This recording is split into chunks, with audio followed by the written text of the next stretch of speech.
إلى حضرة النبي مصطفى رسول الله صلى الله عليه وسلم آله الكرام وسلم سونم الفاتحة. أعوذ بالله من الشيطان الرجيم. بسم الله الرحمن الرحيم. إياك نعبد وإياك نستعين. صراط الذين أنعمت عليهم غير المغضوب عليهم ولا حول ولا قوة إلا بالله. صبر.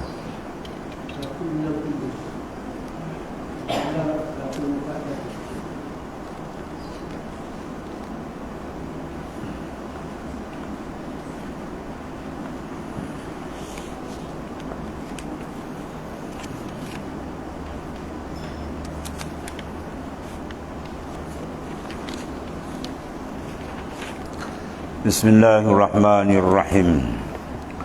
قال المؤلف رحمه الله تعالى: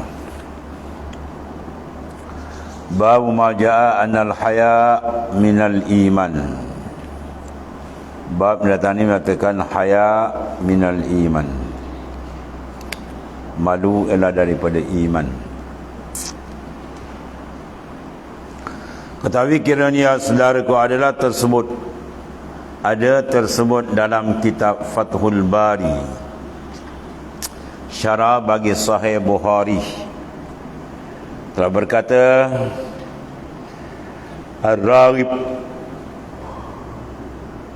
iaitu malu itu ialah menarik diri daripada membuat perkara yang keji. Maksudnya kita tidak melibatkan diri kita dalam benda maksiat. Kita menarik diri kita daripada kerja-kerja yang dilarang oleh Allah Subhanahu wa taala. Itu ada malu.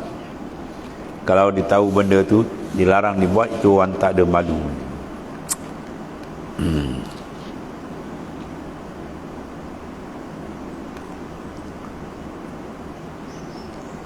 Maka ialah setengah daripada sifat-sifat yang tertentu bagi manusia supaya berhenti daripada mengerjakan tiap-tiap barang yang disukai nafsu dan syahwat yang haram.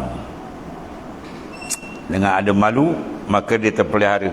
Allah Ta'ala peliharakan dia. Maka sifat dia dipanggil Al-Haya. Dan wajib dimemakai sifat yang tersebut.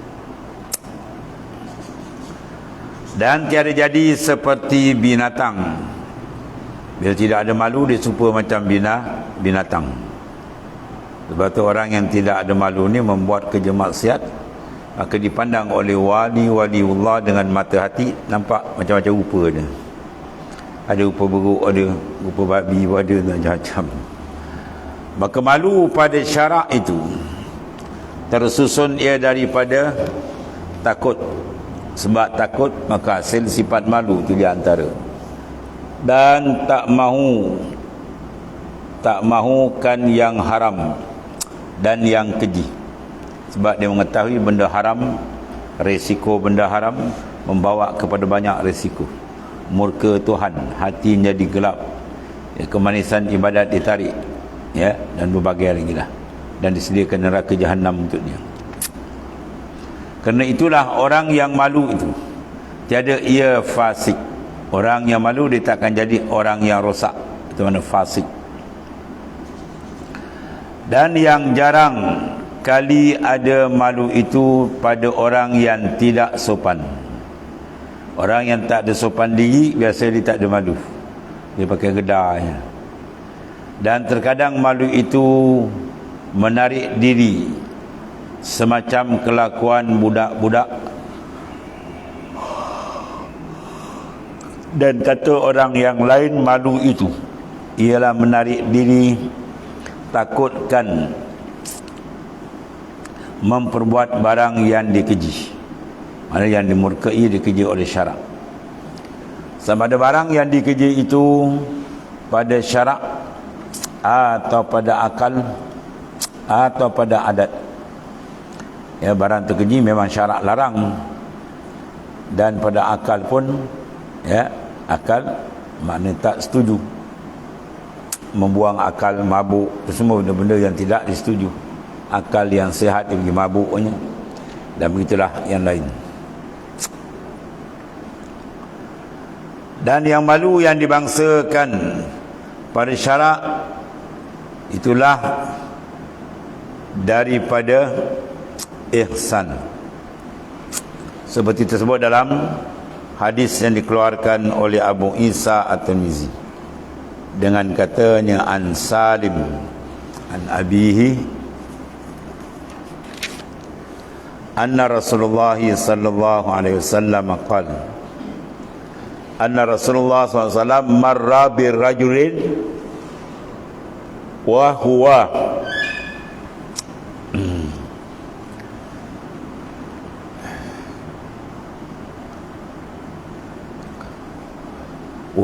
ya'izu akhahu fil haya'i. Faqala Rasulullah sallallahu alaihi wasallam al haya'u minal iman. Hasan sahih.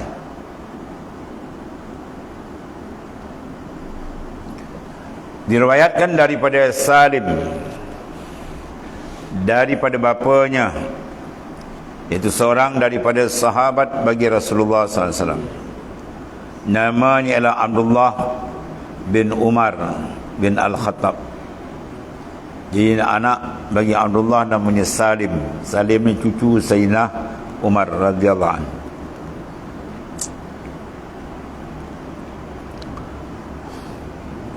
Bahawasanya Rasulullah sallallahu alaihi wasallam telah berjalan, ia menempuhi seorang laki-laki, mana melalui seorang laki-laki daripada Ansar, padahal ia sedang memberi nasihat dan menempelak saudaranya sebab banyak malu. Kau ni sana malu, kau malu, banyak nak malu gitu kan. Tiba-tiba apa sesuatu yang disuruh perbuat akan dia takut ia memperbuat kerana malu. Dengan kerana itu sudahlah ia menasihat akan saudaranya semacam marah. Kau tak habis-habis malu. Yang ini tidak memberi malu dan tidak membanyakkan malu. Kerana banyak malu itu jadi terhalang apa-apa pekerjaan yang mustahak dibuat. Ya. Jadi rupanya dalam ia menasihat saudaranya jangan banyak malu, didengar oleh Rasulullah sallallahu alaihi wasallam. Bila didengarnya sallallahu alaihi wasallam, lalu bersabda Rasulullah sallam, biarkan dia banyak malu, kerana malu itu satu potongan daripada iman. Malu itu satu potongan, satu cabangan daripada iman. Itu peranjat kawan. Dia tak malu jadi masalah, kan?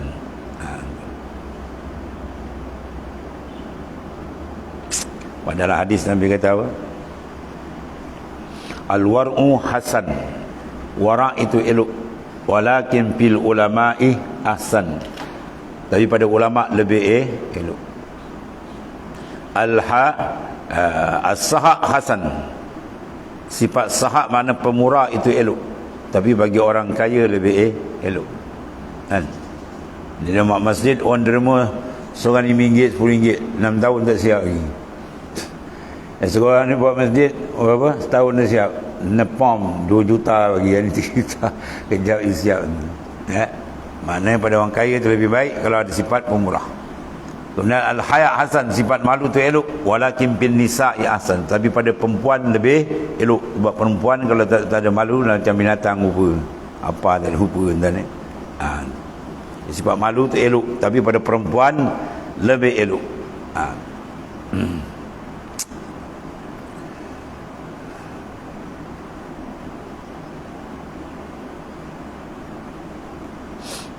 Sebab perempuan ni lebih apa?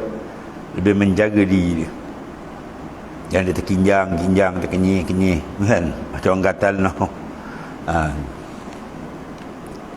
Batu anak kepada Tok Kenali, ulama besar Syekh Ahmad. Dia mengajar di Mekah. Dan dia meninggal pun makam di sana di Mekah. Dia mentafsir ayat-ayat wala taqrabuz zina. Jangan kamu hampiri zina. takrab, bukan la tazni. Jangan kamu berzina, hampir pun tak boleh. Bermakna kalau kau tengok lelaki ada di situ, kau kena lalu sana. Ya, kalau kau tengok lelaki ada di situ, kau kena pusing lagi sana. Kau jangan terhegi kita kinjang-kinjang depan lelaki ke jalan. Itu maknanya bercanggah dengan ayat. Itu makna la takrab, jangan dekat. Kau berjumpa kau bercakap tu lagi besar setan ni. Ya. Takrab, hampir pun tak boleh. Kau nampak lalu elak lagi. Lorong tu kena ada, jangan lagi satu lorong. Sebab kita asing-asing. Padahal ni perempuan kalau sembahyang lebih afdal saf di belakang. Lelaki sekeji saf lelaki di belakang. Sebab bila sembahyang belah perempuan, lelaki perempuan di belakang. Jadi perempuan yang elok dia duduk saf belakang. Lelaki elok saf depan. Itu keadaan ni. Sebab kalau lelaki dah depan, belakang dah dekat. Kan dibatukkan, yang tu lah baca-baca hasanah. Ya. Jawab pasal jantan dengan betina ni macam kucing dengan ikan kan, yang dia temerang. Habis. Baca Rasulullah dah beritahu, Quran dah beritahu takrab. Tengok ibarat Quran bawa ibarat dengan takrab. Wala takrabu zina. Dia kata wala tazni. Jangan kamu berzina. Takrab, hampir pun tak boleh. Pada segala unsur yang menghampirkan kepada benda tu, ya, dia akan membawa. Mula kenal, lepas tu likak, lepas tu bertemu, lepas tu habis jawab. Ya, syaitan tuan-tuan. Habis. Dan bila didengar oleh Rasulullah SAW, orang tadi marah, kau macam adu je, Rasulullah kata itu yang terbaik. Maknanya begitulah kalau bahasa kita. Ya, tidak sempurna iman melainkan dengan ada sifat malu yang kuat maknanya. Dan kata Abu Isa Tirmizi, ini hadis hasan lagi sahih. Dan pada bab ini ada riwayat daripada Abi Hurairah, Nabi Bakrah dan Nabi Umamah radhiyallahu anhum ajma'in. Sayyid Qutb mentafsirkan, dia kata kalau perempuan, laki-laki, lebih baik dia berjalan di depan harimau yang garang, yang lapar. Lebih baik dia berjalan tu daripada dia berjalan di belakang perempuan. Ya. Perempuan depan, di belakang dia kuat.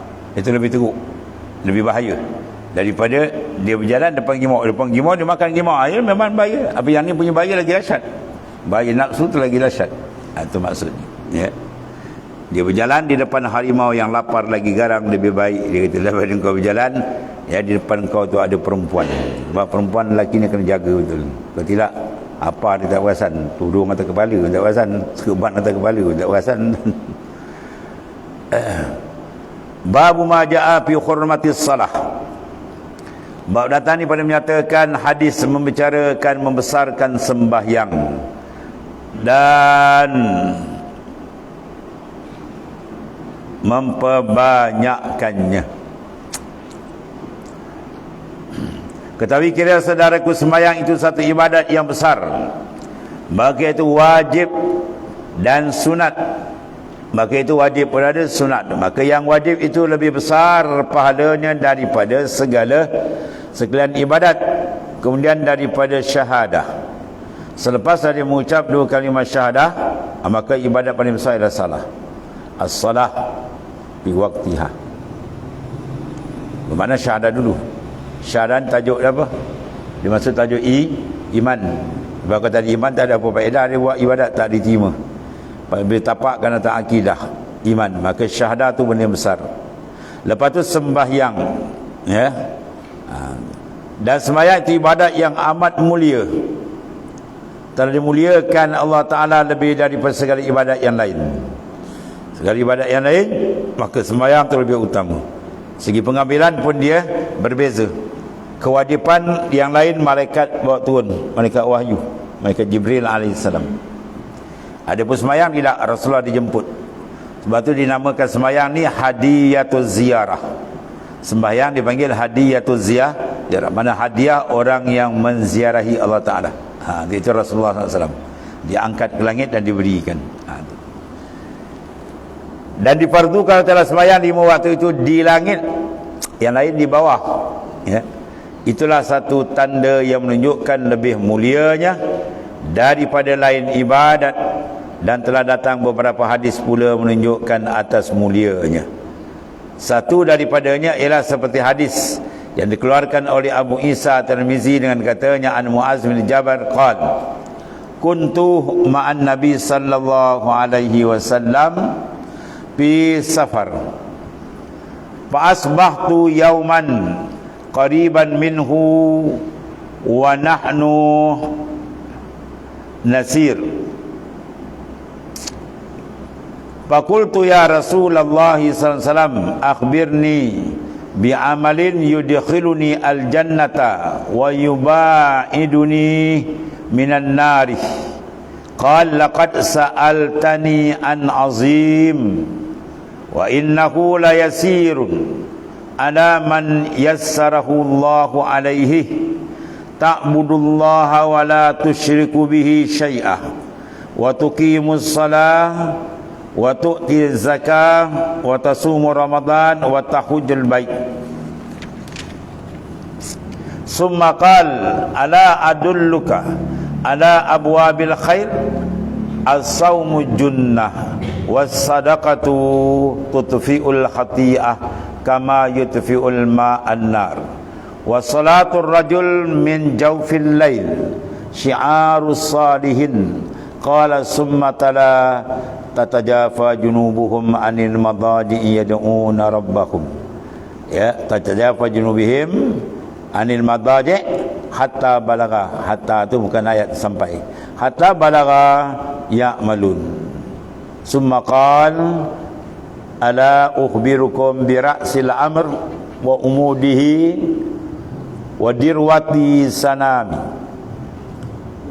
qultu bala ya Rasulullah sallallahu alaihi wasallam qal ra'sul amr al-islam wa umuduhu as-salah wa zirwatu sanamihi al-jihad summa qal ala ukhbiruka bimilaki zalik qultu bala ya Rasulullah sallallahu alaihi wasallam fa akhadha bilisanih qala kuffu alayka hadza faqultu ya nabiyallahi wa inna la mu'akhazuna bima natakallamu bih qala takiltu qala sakilat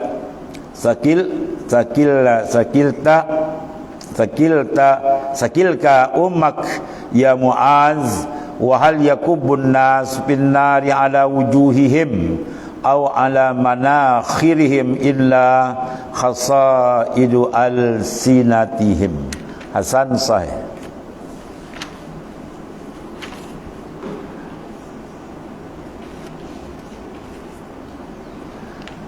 Diriwayatkan dari seorang sahabat bagi Rasulullah SAW nama Muaz bin Jabal, gubernur yang dilantik ke Yaman ni. Katanya adalah aku serta Rasulullah SAW dalam satu perjalanan yang jauh. Di dalam beberapa hari pula tiba-tiba jadi aku pada satu hari berhampiran daripadanya, padahal kami berjalan bersama-sama. Itulah hebatnya sahabat. Di dalam itu jatuh dalam hatiku mau bercakap dengan Rasulullah SAW dan bertanya kepadanya apa sesuatu yang besar faedahnya bagiku. Bila sudah tetap dalam hatiku demikian, aku tampil bertanya. Maka kataku, ya Rasulullah sallallahu alaihi wasallam, khabarkan kiranya pada hamba dengan amal yang jadi boleh hamba masuk syurga dengan sebabnya dan jauh hamba dari neraka, supaya amalkan sebagaimana sabda Tuhan hamba. Dan lalu menyahutnya SAW dengan segeranya. Sabdanya sallallahu alaihi wasallam, demi sesungguhnya telah engkau tanya akan daku daripada satu perkara yang besar lagi penting. Ya, nak masuk syurga, nak lari neraka, besarlah. Dan tetapi sesungguhnya mudah menyempurnakan dia bagi orang yang dimudahkan dia oleh Allah Ta'ala. Maknanya kemudahan dalam beramal adalah kurnia Allah, teman. Ya, tak ada siapa boleh bagi melainkan dia, minta dengan dia, teman. Melainkan dimudahkan dia oleh Allah Ta'ala. Maka ambil olehmu, amalkan dia supaya dapat kamu seperti yang kamu kendak, syurga dan terjauh dari neraka. Dan kamu perkatakan itu, iaitu engkau sembah akan Allah, yakni kamu esakan dia. Mana kamu memahami, belajar dan faham lalu mengiktikad, itu maksud. Mana mungkin manusia iktikad kalau dia cuma tak tahu apa yang nak diiktikad. Pada Al-Quran dia kata fa'lam annahu la ilaha illallah. Fa'lam mana ketahui. Benda ketahui ini apa? Ba'dat ta'allum, lepas dia belajar. Dia belajar ilmu akidah, dia ketahui, baru dia pegang bahawa ketuhanan adalah milik Allah Subhanahu Wa Taala. Dan jangan kamu sekutukan sesuatu dengan dia. Syirik dengan Allah itu perkara yang amat besar, menyebabkan kekal dalam neraka wal'iyadzubillah. Kemudian kamu iktikad selama-lamanya tiada Tuhan melainkan Allah, dan aku, yakni Rasulullah SAW, ialah sebagai Rasul Allah SWT. Dan percayakan apa yang difirmankan Ta'ala, kena beriman dengan Quran. Apa saja Quran cakap kena beriman. Dan apa yang disabdakan oleh Rasul Sallallahu Alaihi Wasallam, nak menjadikan panduan besar kita Al-Quran wa Sunnah. Dan kau dirikan sembahyang, yakni kerjakan dan kamu tunaikan tiap-tiap waktunya dengan menyempurnakan syarat-syaratnya dan rukun-rukunnya dan segala sunatnya dan sebagainya. Sebab tu dia buat ibarat dengan apa? Aqimus salah. Dirikan sembahyang. Aqimu yang berkalimah aqama yuqimu iqamah. Apa makna iqamah? Ay ityanuha bi syara'itiha wa arkaniha wa adabiha zahiran wa batinan. Itu makna mendirikan sembahyang, mendatangkan sembahyang dengan segala syarat-syarat dia, wa arkan dan segala rukun-rukunnya, ya, wa adab dan segala adabnya, zahiran wa batinan, zahir dan batin. Itu makna iqamatus salah, berdirikan sembahyang, bukan if'alus salah. Kalau if'alus salah, buat sembahyang, kita buat tu nampak macam tu, kita tiru je nampak sama, boleh tu. Tak boleh. Nak tahu dia buat ataupun dia diri, tanya, ya, qiyam apa hukum, rukuk apa hukum, ya, sunat ke, wajib ke, Fatihah apa, Fatihah sunat ba'ad ke, tak ngaji tu. Maknanya dia tak belajar tu, dia pakai tembak ni. Dan kau dirikan sembahyang, yakni kerjakan, tunaikan tadi dalam waktunya, tiap-tiap waktunya, dengan sempurna segala syarat-syarat rukunnya dan segala sunatnya dan sebagainya. Dan berikan zakat, tadi hablum minallah, kontak dengan Tuhan, ni kontak dengan makhluk pula. Berikan zakat, bantuan. Apabila ada harta padamu yang cukup nisabnya dan sampai haulnya, maka keluarkan zakatnya dan unjukkan pada ahli zakat. Anda berikanlah, atau berikan kepada imam yang memerintah negeri, ya, sebagai wakil, memberikan zakat kepada yang mustahik dan layak terima, 8 asnaf. Dan engkau puasa bulan Ramadan, dan engkau naik haji akan Baitullahir Haram. Itu di antara benda besar yang disebutkan Nabi SAW. Dan kata Sayyidina Muaz lagi, kemudian bersabda Rasulullah SAW, bagiku, maukah kamu hai Muaz, aku tunjukkan bagimu atas segala pintu kebajikan. Ya, nak masuk dalam kebajikan, yakni sunat-sunatnya yang diperbuat lain daripada fardu ni. Ya, bermula puasa itu perisai yang memeliharakan diri dari kena azab. Mana tu kelebihan puasa? Lebih puasa wajib, puasa sunat, itu sifatnya. Kerana dengan puasa itu lemah nafsu. Situ sebab dia. Ini dipanggil wajhut tanasub, wajah kemunasabahan. Itulah dengan berpuasa nafsu akan jadi lemah, dan tertegah amal diri daripada memperbuat beberapa banyak perkara yang menyukakan syaitan. Dengan kerana itu sudahlah, ya, panas hatinya dan hilanglah sukanya, suka syaitan.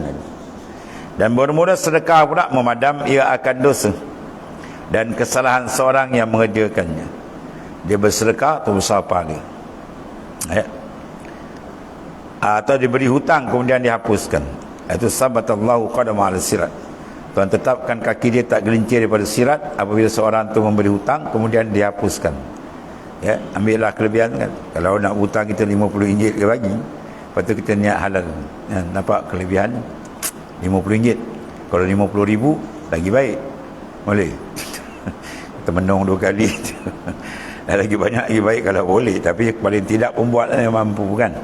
Ambil sebab Imam An-Nawawi mengatakan mana saja kelebihan yang kamu dah tahu, maka amal wala sekali. Akhirat bila dibagi kamu tidak kececeran. Takut besok akhirat yang ni tak buat, yang ni terlupa, yang ni tak perasan. Habis kosong semua. Tidak hapus ia melainkan dengan taubat. Kalau dosa besar lah, yang memadamkan dia, itulah dosa kecil. Sedekah tu dia memadam, kebandingan macam air memadamkan api pada adat. Hakikat madam Allah. Melainkan dengan segala dosa besar, maka segala dosa apa dengan taubat.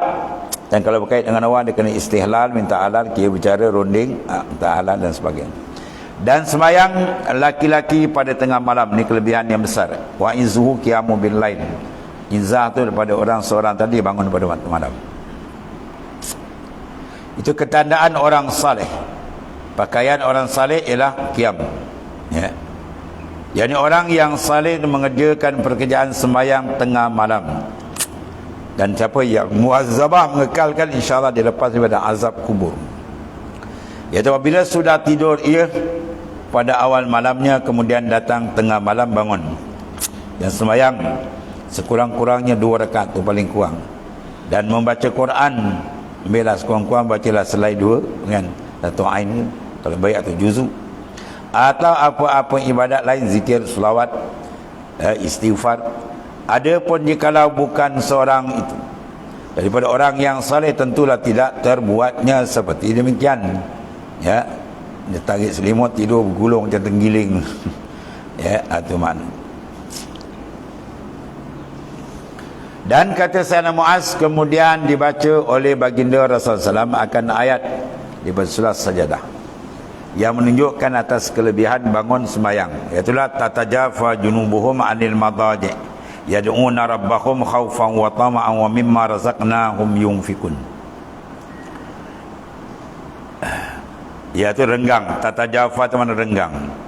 Tatajafa junubuhum, jembun junub jamak, mana renggang, mana lambung mereka, anil madaji' daripada tempat tidur. Maknanya dia bangun. Orang semua rapat tempat tidur kan, melekap tidur, dia bangun.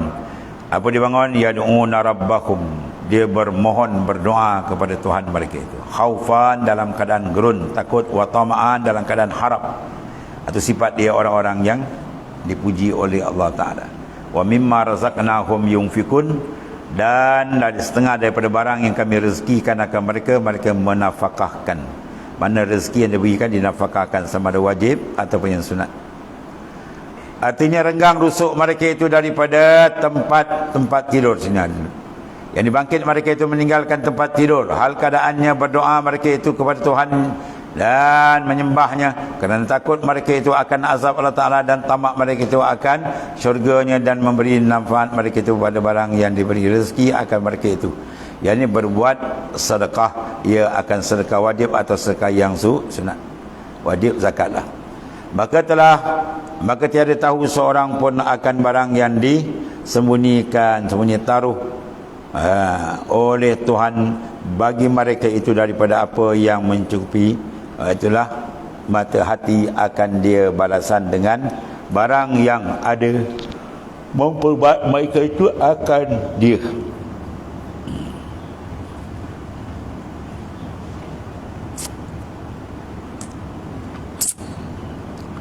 Kemudian bersabda ia sallallahu alaihi wasallam, maukah kamu hai Muaz, aku habarkan padamu dengan kepala agama. Dia panggil Rasul urusan kepala agama, maknanya benda yang besar dalam agama. Dan tiangnya umut, dan kemuncaknya sinam, goh dia. Kalau lembu, goh dia itulah puncak. Yang bonggol belakangnya, atau unta ataupun lembu. Yang ini perkara yang lebih tinggi maksudnya, darajat dia. Bila didengar oleh Sayyidina Muaz sabda Nabi SAW demikian, maka jawabnya bahkan nak ya Rasulullah sallallahu alaihi wasallam, khabarkanlah kiranya pada hamba supaya hamba amalkan dengan seboleh-bolehnya dan sabda dan sedaya upaya. Sabda Rasulullah SAW, bermula kepala agama itu ialah rukun Islam. Itu kepala dia. Maknanya antasyhadu an la ilaha illallah wa tuqimus shalah ila akhir. Dia mengucap menandakan keimanan dia kepada Allah dan mengerjakan sembahyang, puasa dan seterusnya. Dan mengucap 2 kalimah syahadat dan mengamalkan rukun agama. Dan tiang agama itu ialah sembahyang 5 waktu. Maka siapa yang mengerjakan sembahyang itu pada segenap waktu dan saya mendiri akan dia tiangnya. Dan siapa yang meninggalkan dia bermakna dia merobohkan akan tiang dia. Faman tarakaha faqad hadamaha. Dia meruntuhkan agama. Bermula daripada kemuncak bonggolnya, yakni perkara yang termulia dan tertinggi yang lebih darajat, itulah perang sabilillah. Menyelamatkan agama Allah, membantu bukan sekadar dengan masa, buah fikiran, pandangan dan harta benda, bahkan yang paling tinggi nyawa dia bagi. Habis ya, kemuncak kali nyawa dia bagi. Sebab tu kesan dia tadi tu adalah besar. Diharamkan kita menghilangkan asar syahid, mana kesan mati syahid darah tu diharamkan kita buang, bahkan balut dengan darah ya. Dan diharamkan kita sembahyang nak doakan dia, tiba-tiba dia lebih hebat daripada kita ya. Yadkhulunal jannah bighairi hisab. Tu sahabat-sahabat kita sedang banyak menerima hadiah dari Allah di luar negara. Apa hadiah dia? Syahid. Ya. Jadi dalam keadaan ni ada 2 pandangan. Satu pandangan zahir, kita mengutuk ya sehabis-habis keras kejahatan binatang Israel, binatang Yahudi yang jahat ya. Tapi satu sudut kita tanya, di mana sahabat kita? Di dalam syurga kan. Dia dah bernikmat, kita dia belum tahu lagi. Dia dah sana dah seronok. Dan dalam hadis orang yang syahid ni, kalau boleh nak balik ke dunia nak syahid lagi, memandangkan dia punya balasan cukup besar di sana ya. Walaupun zahir kita tengok mereka ni mati dengan ngeri, yang putus kepala lah, hancur macam-macam, tapi hakikatnya itu adalah hadiah Tuhan beri kat dia ya. Tuhan beri mereka makam syahid, yadkhuluna jannah bighairi hisab, dia masuk syurga tanpa hisab. Kerana meninggikan kalimat tauhid, kalimah mengesahkan Allah, Islam dan iman, dan menjadikan Islam itu tinggi. Al-Islamu ya'lu wa la yu'la alaih. Islam paling tinggi, tak ada lebih tinggi daripada dia. Dan mulia, tiada agama yang lain mengatasinya. Bahkan ia juga yang mengatasi daripada yang lain, bahkan dia saja yang diterima. Inna dina indallah al-Islam. Agama di sisi Allah adalah Islam, lain tidak diterima. Atau satu maknanya benda yang paling besar adalah hadis. Kalau kita buka dalam kitab Mustika hadis tadi ya, amal-amal ni datang masuk akhirat. Sembahyang datang, nak depend Tuhan dia kan. Puasa semua sekali, semua tu datang, Tuhan jawab baik, kedatangan kamu baik, tapi kamu saja tak cukup.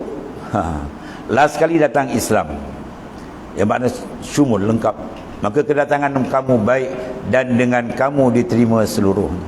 Itu maknanya Islam. Kalau puasa, sembahyang, zakat, haji itu semua juzuk. Bila Islam dirangkum habis semua sekali, maka dengan Islam yang syumul sempurna, maka diterima oleh Ta'ala segala-galanya. Kemudian summa qala wallahu sadaqa Rasulullah.